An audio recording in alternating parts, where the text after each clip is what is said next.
Let me tell you about a chilling encounter that happened to me one cold midnight in the city. You know those moments when you're walking alone and something just feels off?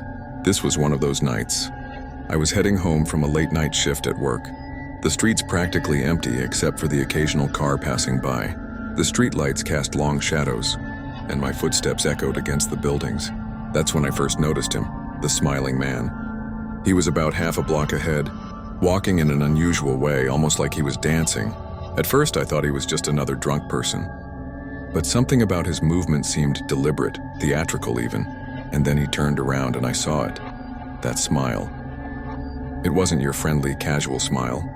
It stretched unnaturally wide across his face, like something from a nightmare. What made it worse was that he started walking backward, facing me, maintaining that terrible grin. I tried to stay calm, telling myself this was just some eccentric person having fun, but then he started zigzagging across the street, his movements becoming more erratic, more threatening. My heart was pounding now. I considered turning around, but my apartment was just a few blocks ahead. That's when he suddenly stopped, stood perfectly still for a moment, and then began sprinting straight toward me. I froze. In that split second, his smile seemed to grow even wider. Just before he reached me, he veered off sharply, spinning like a dancer, and disappeared down a side street, his laughter echoing off the buildings.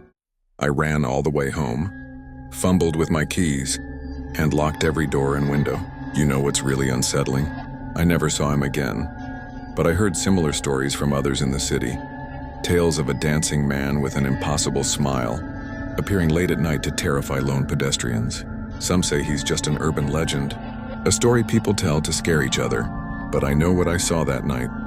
To this day, whenever I walk alone at night, I can't help but look over my shoulder, half expecting to see that unnatural smile in the darkness. Sometimes the scariest things aren't supernatural at all. They're the random encounters that make us question reality, that remind us how vulnerable we are in those quiet moments when the world sleeps. Stay safe out there.